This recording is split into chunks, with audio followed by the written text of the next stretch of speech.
वो जी राधे राधे।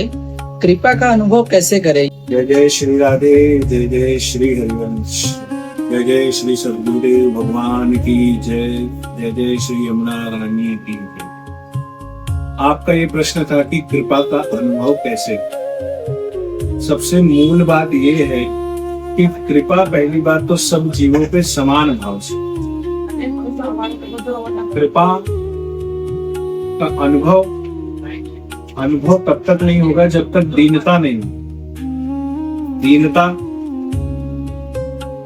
अब इसमें एक चौपाई, बड़े भाग्य मानुष तन पावा, सुर दुर्लभ सब ग्रंथ ही गावा।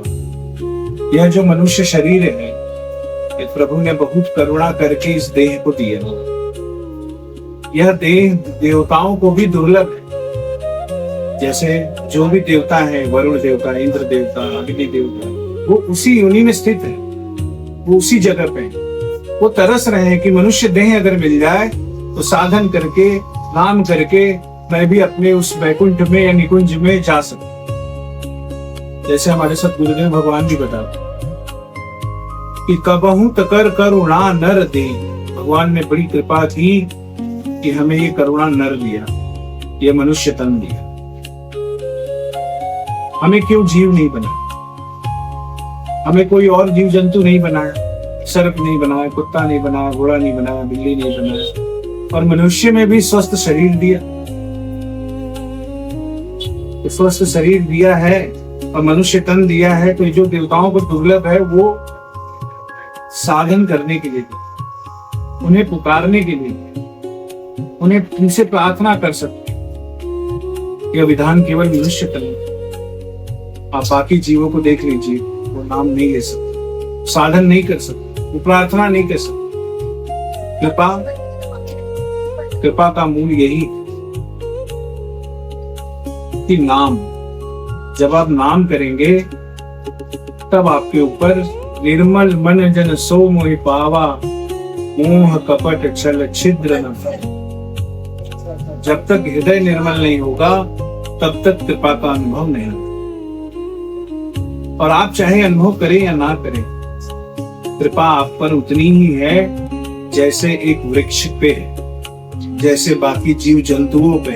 आप थोड़ा सा विवेकपूर्ण सोचिए, एक वृक्ष जो है उसे हम कभी पानी नहीं देते, हम कभी खाद नहीं देते। रास्ते पे चलते वक्त जो बड़े बड़े विशाल वृक्ष हैं, मैं उनकी बात कर रहा हूं, फिर भी वो वृक्ष वर्षों से उसी जगह पे। कैसे? क्या उसके ऊपर कृपा नहीं? कृपा है, लेकिन फिर भी वो लेने के लिए कभी कहता नहीं है, वो देता है।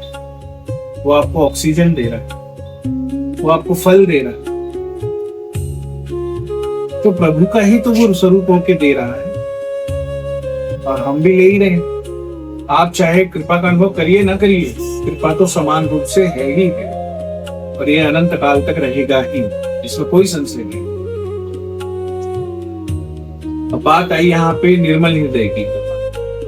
हम आज सुबह संकल्प ले रहे हैं कि शाम को हम इतना नाम करेंगे या शाम को हम ये अमुक काम का कार्य करेंगे, लेकिन मन हमें विपरीत दिशा में ले जा रहा है। क्या वो कार्य हो पाता है शाम तक? नहीं हो पाता। ये कपट हो, छल। हम स्वयं को छल रहे हैं, जान रहे हैं कि मनुष्य देह दुर्लभ है। हमें पता है कि प्रभु के बिना शरणागत की कोई अवस्था प्राप्त नहीं होने वाली, इस मनुष्य तन का उद्धार नहीं होने वाला, 84 लाख योनियों से हम छुटकारा नहीं पाने वाले।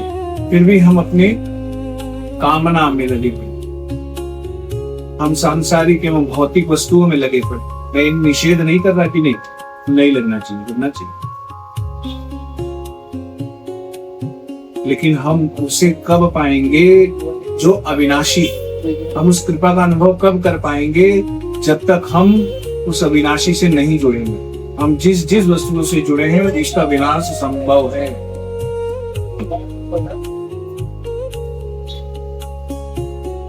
छिद्र, मोह कपट छल छिद्र। हम किसी से अगर वादा कर रहे हैं कि हाँ कल हम पूरा कर देंगे, अपने लिए ही वादा कर लेते हैं। हम अपने मन से ही कह लेते हैं कि परसों मैं नियम से दौड़ूंगा, परसों मैं नियम से इसकी तैयारी करूंगा, परसों मैं नियम से इसका ये करूंगा, अमुक अमुक कार्य के लिए हम संकल्प विकल्प करते हैं। आप बताइए, आप जो संकल्प करते हैं क्या वो पूर्ण होता है? नहीं। हम दूसरे को क्या करें? हम स्वयं में ही स्वयं के मोह कपट छल छिद्र न भाव में फंसे हुए। प्रभु क्या करें? निर्मल हृदय करके आइए, मैं मिल जाऊं। हमें ये जानना है कि निर्मल हृदय पहले होगा कैसे। उसके लिए हमारे संत सद्गुरुदेव भगवान शारीरिक अवस्था जो है उस स्वस्थ न होने के कारण भी लोगों पे यही तो की कृपा कर रहे हैं। क्या आपको YouTube के माध्यम से कोई गुरु नहीं मिल रहा? क्या आपके कानों में नाम श्रवण नहीं जा रहा?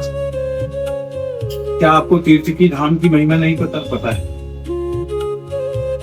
तो हम कहाँ उसका आश्रय ले रहे हैं? हम कहाँ साधु संगत कर अनुदिन राति कर रहे हैं?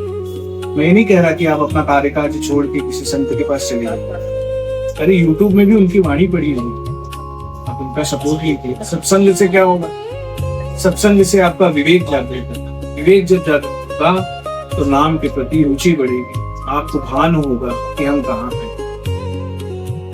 और यही मन जो है ये बंधन और मोक्ष का कारण। आप अपनी कामना से दूर तो हटिए, थोड़ा समय तो दीजिए स्वयं।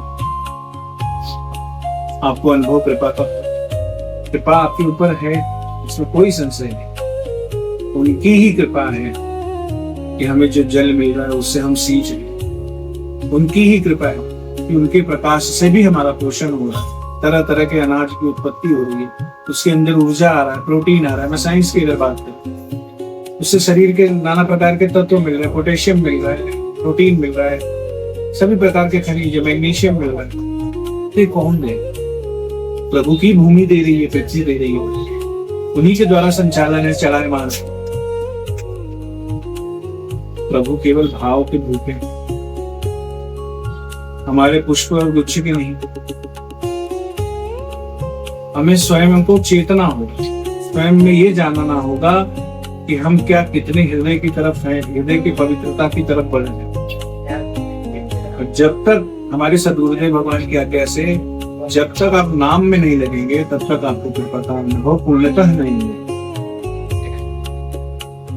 अगर आप अनुभव करना चाहते हैं तो, नहीं भी चाहेंगे तो भी कृपा प्रभु की को है। यूट्यूब में के माध्यम से कोई बताने वाला मिल रहा है, धाम की महिमा कोई बता रहा है, ये कृपा नहीं। देवता तरस रहे हैं कि हमें मनुष्य योनि कब मिले और मैं साधन धाम करके मैं आगे की गति को प्राप्त करूं। आप चाहें तो बहुत कुछ बन सकते हैं। इस मनुष्य देह में इतनी सावधानता है, लेकिन हम कहाँ पे लगे? हमें इसका तनिक भी भान नहीं। हम स्वयं में फंसे हैं और यही मन हमें फंसाए है।